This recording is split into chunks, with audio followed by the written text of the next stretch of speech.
it's all your fault.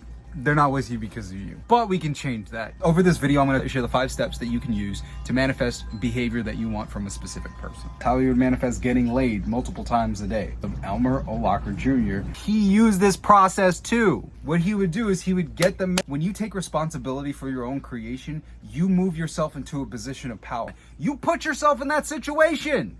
You created it. And if you understand that you're the person who created it, you put yourself in the position to change it. I may not like the situation that I'm in, but I made this, which means that I have the power to create something new. So what we're gonna do here is I'm gonna share the 5 steps that I used to manifest the behavior that I wanted in my SP when she was blocking me, angry with me, points were on no contact. We were halfway across the world and I wanted to manifest her back. So I used this whole process. So 5 steps. That's what we're gonna go over. And by the end of it, you'll understand how you can use this system in your life. Now, for me, the way that I learned this system was through trial and error. I had to piece this together over, I wanna say like over a decade, because I'd used this in a bunch of different areas, because there are steps that were included in stuff like Neville Goddard and other people who talk about law of attraction, and there are fundamental parts that are implied but never stated out loud, but they didn't tell you what the step is and why the step is there. Which, if you're missing that piece, you could end up struggling with doubt and then give up on manifestation altogether because nothing shows up. So for each of them, we'll go through all the steps, why the steps matter, and how I pieced it together and what ended up changing in my life when I did it.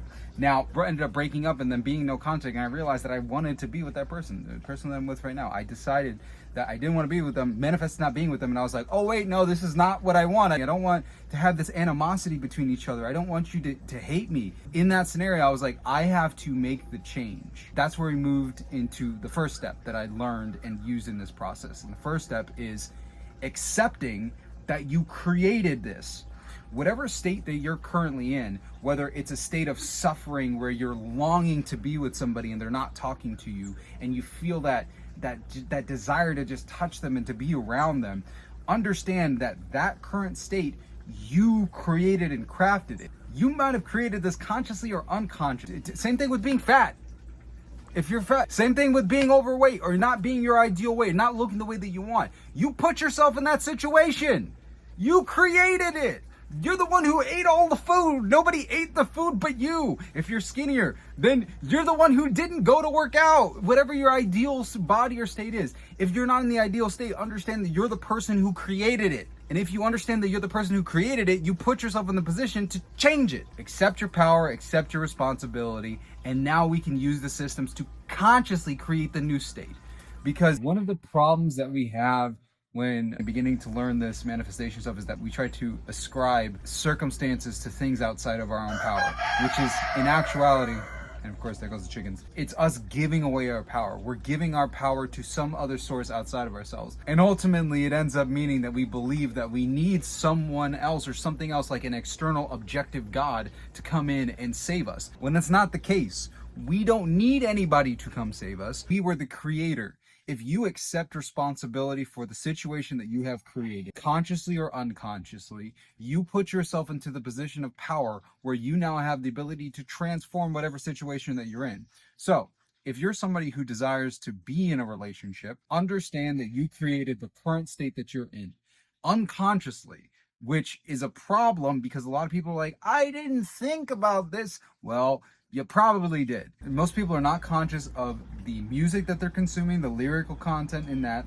They're not conscious of the stories that they're consuming in terms of the books, the audiobooks, the movies, the TV shows, all forms of media that you are consuming, the conversations that you're sharing with other people around you. Those are all creating impressions. And by accepting all that stuff, in addition to the social media that you're consuming, so the shorts that you're watching, all these things are making impressions on your consciousness, and ultimately that ends up unconsciously manifesting in the world around you. So if you're watching stuff on negative relationships, 90 Day Fiance, it seems like entertainment, but they're ultimately dysfunctional relationships. And if you continually watch dysfunctional or problematic relationships, then you're going to end up creating a dysfunctional relationship. That's why Neville Goddard talked about mental diets. And this is an even more important thing now, because we're now in a society where people are consuming more media than we have ever had at any point in humanity. We're walking around with media centers in our pockets that we're addicted to, constantly scrolling and looking at content all the time. And if we're not conscious in the process of what we're consuming, or taking time to cut ourselves off and be deliberate in what we're consuming, because most of the time we're not being deliberate, if we're consuming stuff that's algorithm based like IG, TikTok, YouTube Shorts, there is no deliberate decision. It's just the act of scrolling and then having something served up to you. So whatever patterns that you've created in the past in terms of your consumption patterns, what you searched on, what you've interacted with, that's all the algorithm's going to serve you. So it's quite literally you staying in a vicious cycle, the same quality of vibration or the same quality of life that you currently have. For you to change that, you have to radically shift what you consume. And part of that process is going on a mental fast, which is not consuming much of anything, or being more deliberate and spending time doing stuff like reading books. Now that we got that out of the way, if you accept that you have the ability to create whatever's happening in your life, and you've created this, we also want to, that was another part of the process, is to be grateful for the negative situation that we've created around us. It's part of the hero's journey. I like how Dan Harmon, the creator of the show Community and Rick and Morty, he simplified Joseph Murphy's hero's journey into the story circle, which outlines different phases that a hero goes through in a story to make a compelling story, to make a compelling transformation. The reason why these stories are so good and people become so crazy about them is because it mirrors the same process that we go through as humans when we transform into a new person, when we move into a new state. You are in a certain set of circumstances, this is your status quo, this is how life is, and you realize that there's a need.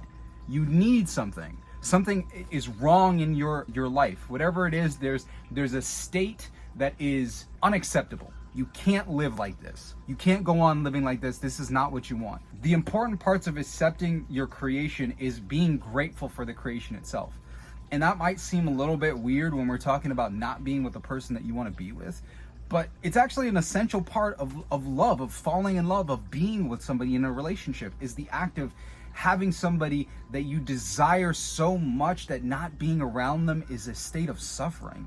That is such a profound starting point of love. Just like Romeo and Juliet, and Romeo standing at the bottom of the balcony pining up to Juliet. That's a beautiful part, a wonderful, amazing thing, that you found somebody that you can actually truly feel passionate about. You found someone. You should be grateful that you found someone worth suffering for. The absence of them being the way that you want is a beautiful thing, because in the moment that you realize that what you truly want is the moment that you've intensely created the new experience. Just like when Neville intensely desired to be in Barbados. The moment you create something with an intense desire in your mind, in your consciousness, and you've made it alive through the fact that you want to explore this theme, you want to explore love. The whole point of you wanting to be with this person is you want to explore love, you want to explore lust, you want to explore maybe fatherhood or motherhood, or maybe you want to explore just being immersed in this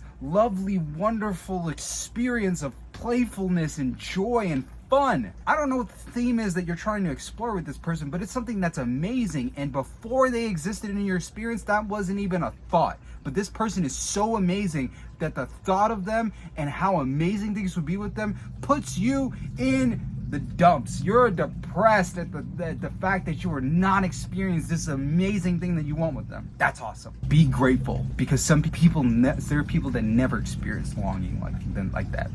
And once you move into a state of gratitude for the creation that you've made, you now have the power to move out of that scenario, because that's ultimately what you want to do. You want to move from a state of suffering of not having this person, where the desire of being with them is unmanifest in your experience, to the experience of having it manifest, where now you're in a state of, I am joyful, I am happy, I am in love, I love spending every moment with you, I get to feel you, I get to touch you, I get to kiss you, I get to hear the sound of your voice, I get to hear that instrument sing the notes of my name in hushed whispers of admiration and joy and pleasure. It's the most beautiful thing. That's the state that we want to move into. Cool. Now, once you understand that you're in a state that you don't like, there's a state that you want, which could be talking to this person or experiencing this person, that's where we move into phase 2, which is where you decide the reality. Now, as we go into this, I'm going to actually explain something that came out of Neville Goddard's book, The Seed Time and Harvest. Fabulous book. I actually love the Neville Goddard collection. I got this off of Amazon a while back, and it's got all 10 of Neville's books. Seed Time and Harvest, chapter 2, he's talking about the 4 mighty ones, which had to do with the name of God, Yod-He-Vah-He, which were the four letters, or it's supposed to be the 4 aspects of humanity, well, your human soul, and how it's divided. And Neville used this as a method of explaining how a person is supposed to use their imagination, because each letter is supposed to represent a different function of consciousness and our ability to move between them. Because if we want to create a reality, we have to create it like a play.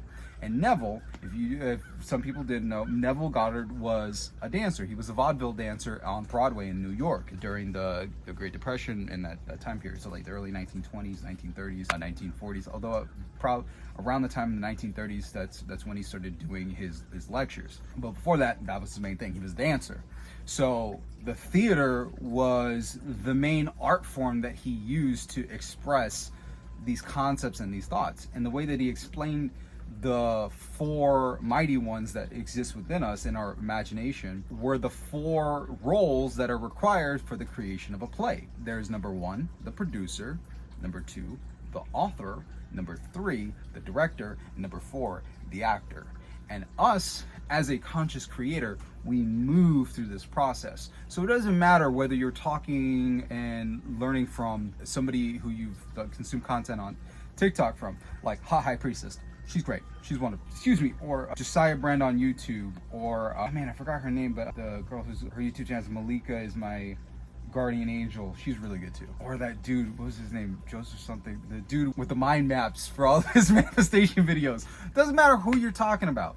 All of their processes that they're teaching you are ultimately moving your consciousness and mind through these 4 states. Doesn't matter what manifestation process you're using, it always is moving you through these 4 states, because it's just different vocabulary to explain the same experience or the same thing. So let's go through what those 4 are, and that helps you in the process of declaring what your new reality is. So number 1 with the producer is where you decide on a theme.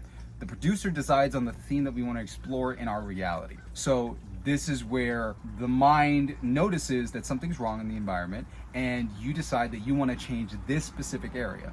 So let's say you're saying, hey, I want to experience lust. Like I want a lovely, like a passionate, hungry, just like primal magnetic relationship where it's just like we can't keep our hands off of each other. We're just like that. That would be the theme. Or I want a joyful, loving relationship where I can be proud and share those photos and there's videos with my family. The joy of being together is painted on my face, where every person that sees me just sees me as this wonderful, happy wife, or this wonderful, happy husband, or this wonderful, happy girlfriend or boyfriend, or whatever. You choose the theme, but when the theme is chosen, it's not specific.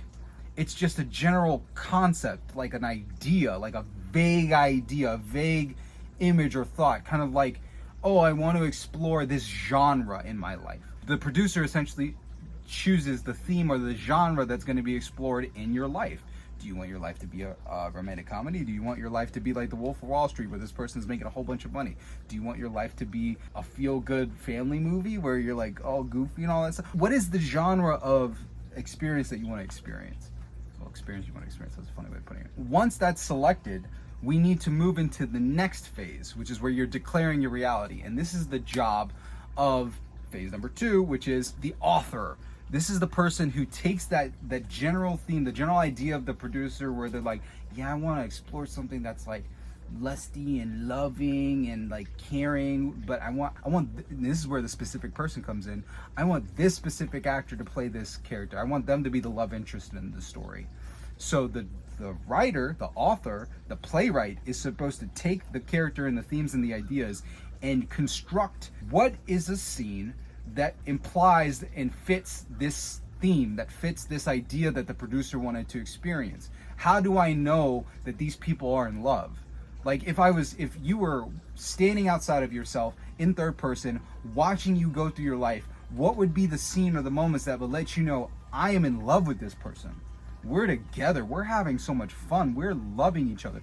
That's the job of you being a manifester. And that's what most of the processes are teaching you how to do, is like, how do you get to the state where you're objectively behind yourself, like in Resident Evil, the third person camera, that implies that you're living that romantic life, that romantic experience with this person. The scene has to be constructed that implies that you have all the things that you want. Now, Neville gave a couple of different processes that implied the wish fulfilled, which implies, acting as an author, that implies that you have what you want, which is either a lot of money or having a relationship that you want. If you're watching this, you've probably seen videos of Elmer O'Locker Jr. talking with his grandfather about how he would manifest getting laid multiple times a day. And he used this process too.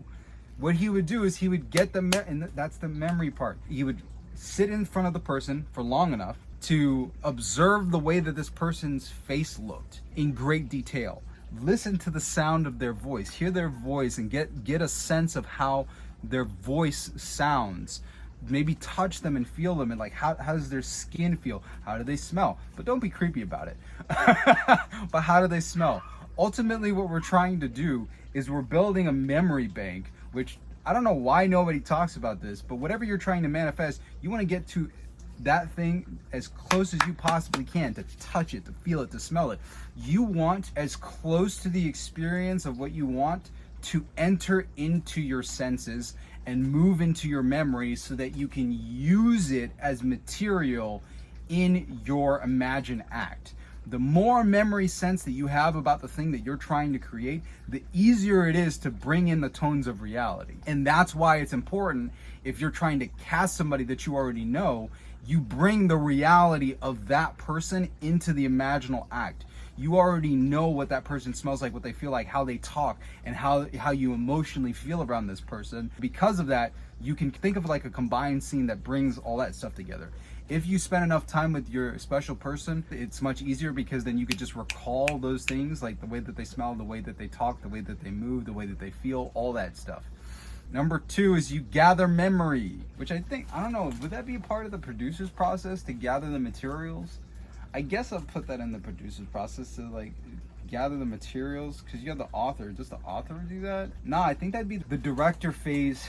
The director and the author collaborate, because the producer brings all the people together and all the parts. Would that be the producer's job? I think that might be the producer's job. They work back and forth, but the producer gets the memory. We need the sensory material. The producer brings the sensory material, and we use that sensory material. We use the people in our lives that we have a lot of memory as the author, and you basically take all of these elements and cast them into a scene. So producer is choosing the theme, but the producer also gathers what resources are available, because part of the producer's job is to gather resources. They're the ones who are getting the capital. They're the ones who they're the ones who find the cast and bring the cast in for the movie. They're the ones who get the big names so that the movie can actually be produced. And they also hire the author. So the author puts it all together into something that's a coherent storyline. After we move from the author, we move into the next phase of the director. The director is the person who makes sure that the scenes are run again and again and again until it becomes natural. The director is the person who is you making the decision at what point in your schedule when this shoot is going to happen. The director is the person who takes that script, takes that imaginal act, and prepares the space for the actual production to take place. That is the director's job. A director is deciding what scenes are supposed to happen in what sequence, and when are these things going to be shot from this script. And they get everybody together. You, as the director, once you've decided what your scene is, you're saying, hey, tonight, for the next 3 nights, these are the shoot nights. These are when we're shooting this movie. So that's when you're deciding, I'm gonna do my meditation in the afternoon. I'm gonna do it, I'm gonna practice it, I'm gonna be diligent. You make sure that the shoot, the imaginal act happens. The director's job is to make sure the scenes happen. Just because you've written the script, it doesn't mean the stuff is gonna happen. We need to have the imaginal act. A whole bunch of reasons why this is an important. Okay, future editing, Ryan here, had a point that I didn't include. So what I meant to talk about here was how you have certain people who will have manifestation practices where they're teaching you to just write down something, like write down what you want or write down what you desire. This is where being consciously competent or being aware of what they're doing in their imagination, in their mind, is super important, because some people will do the act of writing, and in the act of doing that, they in their minds will begin the process of imagining and seeing these things from first person, which is the actor point of view, which we're going to get into. But they're unaware of the fact that they do that. They remember the act, the physical act of doing the writing. They did not remember to tell other people to do that act. And because of that, you have other people who will either follow the recipe and do it wrong, where they're doing the writing, but they'll actually accidentally end up doing the imaginal act in the first person, which is the actor point of view.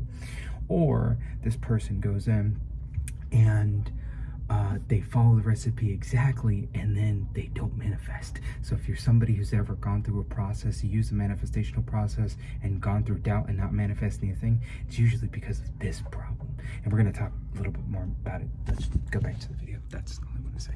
For a lot of people who learn, they're not getting these parts of the process, because whether they know it or not, the person who's teaching you the system may be leaving parts of the recipe out of the recipe.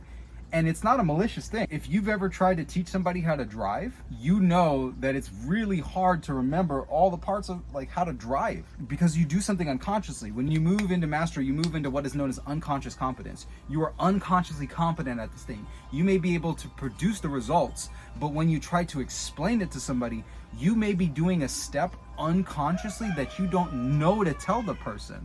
So when I remember I was trying to teach my little sister, she's like, she just had her quince, sweet 16. I think she just had her quince. My sister just had her quince, and you know, a while ago I was trying to teach her how to drive, and we're in the car.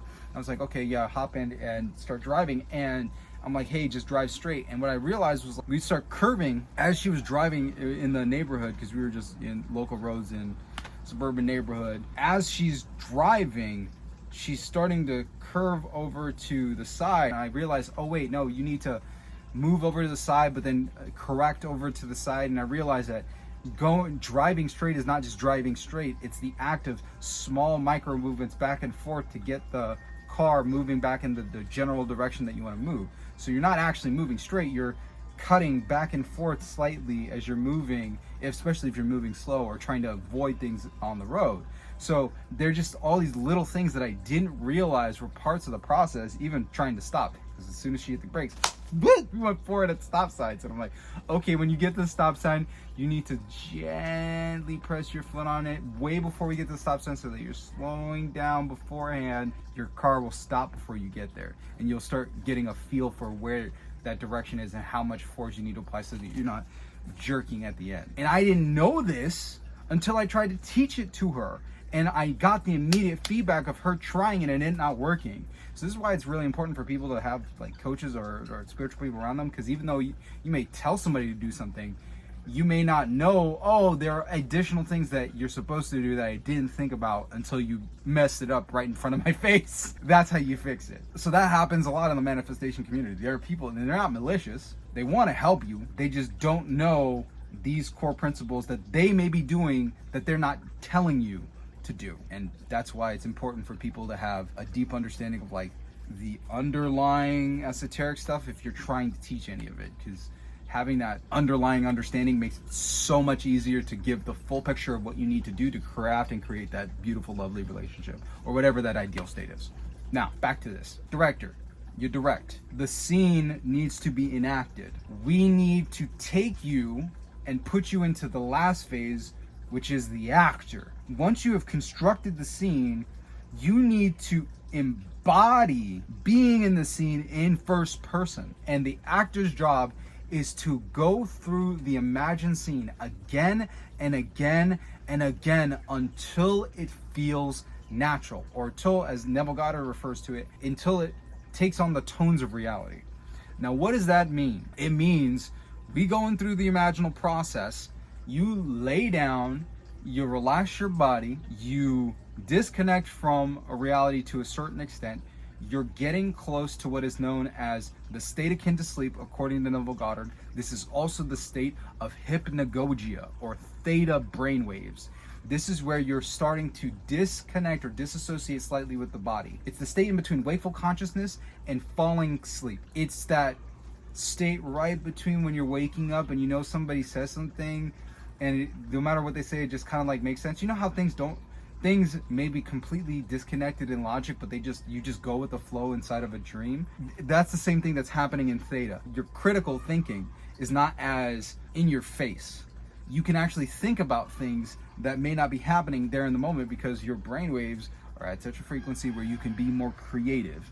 That's why hypnagogia and this state was used by people like Albert Einstein. Albert Einstein used his naps to help with his process of visualizing all of his experiments in his head. Nikola Tesla used this because he would actually imagine engines that he crafted, and he would run the engines inside of his mind and in his imagination before ever creating any of the inventions. He used his imagination, and he used hypnagogia, the state between sleep and wakefulness. This was also used by Salvador Dali when he was creating his paintings, because there's less of a disconnect between the conscious mind and the unconscious mind when you're in the state akin to sleep, or the state known as Focus 10 in the Gateway experience. There's tons of different explanations. You can search up any of those things to learn a little bit more about it. I'll make more videos on it, but ultimately what you're doing is you're just laying down, closing your eyes, consciously focusing on your breathing, and leaving your body to be still. You're diving deep into darkness, stillness, and silence. Those are the three things that you want: darkness, stillness, silence. The body must be still. The room must be dark because you're withdrawing from the physical world to create something new, and you need silence. You need to be in a place where other people are asleep. You're not going to get bothered. You're not going to have any person from the outside impinging on your awareness. They're not going to need you for anything. That's part of the reason why it was brilliant that Neville Goddard was telling people to do this at night, because people really usually don't need you at that point. The day's done, everybody's asleep, now it's time for you to use this process. In that state, what we do is we imagine in first person, through our own eyes, being in the scene of what we want, and we replay the scene, and we do it beginning to focus more and more on all of the senses. The sense of touch. How does the chair feel on your legs? What's the temperature in the room? How does the floor feel against your feet? What's the smells? Are there any smells in the area? Do you hear any sounds? I know that sitting here at the farm, one of the things I'm going to hear are the animals. You've already heard the animals in the background. You've probably heard the birds. You've heard the chickens. You've heard the chickens and the roosters in the back, and the guinea fowl. You're probably hearing the fountain, the running water. All of these things are sounds I know would be in this place. So if I'm ever anywhere else and I want to recreate the scene of being at the farm, I know to hear a faraway bird. I know to hear a car that drives by on the path right nearby here. The sounds of the animals as they walk around. Maybe I'll hear the dogs bark at a certain point. But I know the sounds that are going to be in the space. Right now it's really hot. It's like 97 degrees. It's 97 degrees, so I know the temperature in this space. If I'm somewhere cold, I know that I'm going to be hot. So the feeling on my body is going to be I'll probably move my shirt and feel the cool air moving in my shirt because I feel the sweat on my body. I know the physical sensations that I can recall in my memory to bring tones of reality to the imagined scene that I'm going through. And then I bring in the person and we have the conversation, we have the interaction that lets me know, hey, this is going on. You have the conversation where you're talking about being in the loving relationship, or maybe you're in the heat with the person sitting next to you and they're rubbing your leg and they're laying on your leg and you guys are just sitting there watching Netflix, enjoying each other's company, and you're feeling their breath as their chest lifts up and down as they lay on you. You feel that sigh of relief as you stroke their hair. And how do your fingers feel as they go through their hair? And you feel in your chest, in your stomach, in your loins, whatever feelings that you would imagine in this state. To the degree that you create the tones of reality in the space around you as you imagine and within your body, that is ultimately what creates the experience. That's what manifests it. Because what you're doing is you're crafting an image, a mental image, a clear mental image that you're broadcasting into the world, and the feeling is the carrier wave that broadcasts that image out. And you do it, and this is one of the most important parts of the process: let it go. This is part of the genius of Neville Goddard's process and what was taught in the Bible, in the act of prayer, of doing this before bed. Because by doing it before bed, when you fall asleep, you naturally let the image go, because you're not thinking about it anymore. You just bloop, let it go. It's gone. Done. The other powerful thing that happens with falling asleep in that state is you continue to stay in that state for the entire time that you're asleep, and you wake back up in the state, the same emotional state that you went to bed in. It's beautiful. So if you feel wonderful, at peace and loving and amazing, when you wake up, you're gonna wake up in that same state, which means that for the 8 hours you were asleep, or 7 or 6, depending on like how much sleep you're getting, you felt the feeling of the wish fulfilled. And the interesting thing about it is, if you get enough sleep, 8 hours of sleep, and use what Neville talked about, which is to practice these processes for at least 3 nights, 8 times 3 is 24, which means that you've practiced the emotion, the feeling of your wish fulfilled for 24 hours, for a full day. Most people, that's pretty hard to do without having a regular day, because most of the time you're getting bombarded with the 3D, and that makes it more difficult. Don't worry about it. Just do this process before going to sleep. And if you fall asleep in that state, that means that for if you do it for 3 days, you have 24 hours of vibrating that feeling emotionally. This is broadcasting that signal. Absolutely genius, divinely inspired, and wonderful. That's why the process is like amazing. That's why I love Neville Goddard's work. After you've embodied the feeling and felt it and then let it go, which is important if you do it at any other point in the day. Other spiritual teachers have talked about the act of letting it go. That's a very important part of the process, is to let go of the image but to hold on to the feeling. Because what you want to do is you want to broadcast that feeling for as long as possible. Whatever you can do to keep that feeling up, to keep that vibration, to keep that signal going, will cause the image to come back to you, because the image is representative of that vibration, because you sent it out, so it comes back to you. Now, for certain people and at certain times, it may come back looking slightly different, but the feeling will be the same. And this may be for some people ending up in a relationship with somebody else that's more of a reflection of how you feel.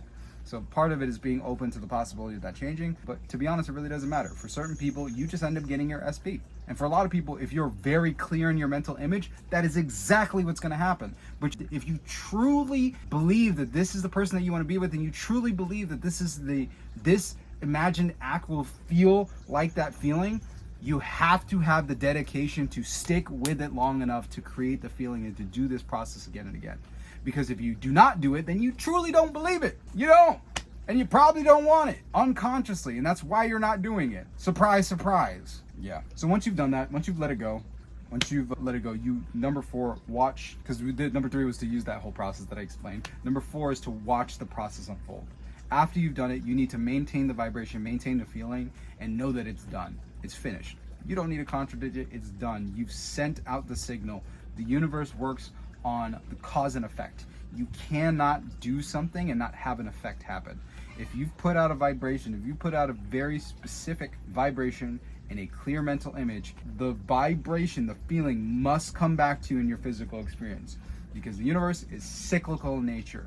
Anything that has happened will happen again, and you're moving to manifest it. The only 2 states of things are unmanifest and manifest. Out of the field of possibilities, every possibility is unmanifest. We decide which possibilities we want to manifest in our lives. And once you decide what that is, you've created that imaginary experience in the causal reality, which is what, in esoteric terms, that's what the imagination and astral is referred to, the causal reality. Once you've created that in the causal level, it has to occur here. Because if you look around your space, this is a very important thing, nothing in the physical world around you that exists did not first exist in consciousness and mind. These plants, this gazebo, this chair, my clothes, me, my hairstyle, your hairstyle, what seat you're sitting on, maybe it's the bathroom. All of that stuff had to exist in consciousness, in the imagination, before physically existing. Somebody needed to imagine what your bathroom looked like, what your toilet looked like. They had to make the schematics. They had to make how it looks. If you're sitting on a seat, that seat needed to be imagined and then drafted by a designer. And ultimately, after it needed to be carved and crafted into the shape that you're currently sitting on. So understand that your reality, where you're living and how you're experiencing your life, was crafted consciously or unconsciously by you or another mind. And if you want something different, you have to consciously carve and create a new reality. And that's what you did in that entire process. The producer, you choose the theme that you want, and you gather the sensory memories that could be used to create and craft this. Number two, you move into the author state where you're talking, well, you're writing out what the actual imagined reality is. Number three, you moved into the director role where you're going to play this scene again and again, and you choose and decide when you're going to run these scenes. And then last is the actor, where you go through the act of actually imagining from the first person again and again until you have that natural feeling, that feeling in the inside where it clicks and you're like, that's it. Then you let it go. The image, not the feeling. You keep the feeling. And then we move into part 5, which is one of the most important ones that we do, but nobody really like talks about as an important part of the actual manifestation process. It's documentation. After you've actually created and crafted this, you need to document what happened. Document from the start what you desire, this current state that you're in, and what happened and how things manifested and the fact that you manifested. If you document the stuff before it happens, you now have an artifact that lets you know that this process works. The problem is a lot of people do this and then just forget. Like, I've had times where I did this. I started doing this back in high school. I did it in high school consciously. I knew I was doing it. And then I just completely forgot about the process for years. For years. I just wasn't using it. And I was like, oh yeah, I could use that for money. Why didn't I do that? So document the process, journal, talk about your manifestation, talk about your visualization exercises. And after you've done that, write it down. You need to do it for 2 reasons. Number 1, you do it so that you know yourself, I did this. It's not because of whatever bridge of incidents or circumstances or things that happened. It was because you made the imaginal act. You did this thing, and that's why it showed up. So you could use it again. And this builds your belief in your process and your power and the fact that you could do this again and again. That's number 1. Number 2 is so that you can take it and you could share it with other people, because there are other people who are like you, who are in your situation, who would resonate with your story, who are currently in a state of suffering that need your stories. That's why spiritual teachers are out there and around. That's why they listen to other people's stories, because other people have gone through these experiences consciously or unconsciously, and now you become an example for other people that are like that in that situation. I can talk about relationships and stuff, but I'm not a woman, so I can't speak from a woman's perspective of trying to manifest a man and trying to manifest a man marrying them. But if I share this experience and you're a lady and you want to get married and you actually have that happen, if you share that story in the comments, I can now use that as material when I'm talking and use that as a story that helps another woman in a similar situation that wants to get married. Or you can tell somebody and they could read the comment, or you could post it on Reddit, or you could talk on the bus or on a plane. Let's say a plane, because planes, you're traveling somewhere pretty nice. So on a plane, you're on a plane and you get to talk about this with somebody else. And the reason why you get to talk about it in depth is because you wrote it down and you documented it, and you can let them know, hey, I was exactly where you are and everything's gonna be okay. So this part of the video is for somebody who is really genuinely hurting. If you're really suffering, realizing that you mess things up, that the person that's your ex is somebody that you really truly do want to be with, and every moment that they don't speak with you hurts. Or if you're in a situation where everything that they do tell you is hurtful and they're falling in love with someone else, I can tell you from my perspective and from my experience, everything's gonna be okay, because all that stuff doesn't matter. You do this process, you can have whatever you want, and if it's that person, you'll get them. Because there were times where I sat there and I cried. It was painful. I wanted to touch her, I wanted to feel her, I wanted to have conversations with her, and now I'm watching her dance in the kitchen through the sliding glass door. She's doing a little dance at the table and talking to her mother and twirling her hair in her finger. And I'm gonna finish this video. I'm gonna go over there. I'm gonna give her a kiss. I'm gonna eat dinner with her. And I'm telling you, this is somebody, freaking chickens, somebody who is exactly where you are. Everything's gonna be all right. You do this process and they're yours. Subscribe if you want more videos on this, on manifestation, and talk to you later.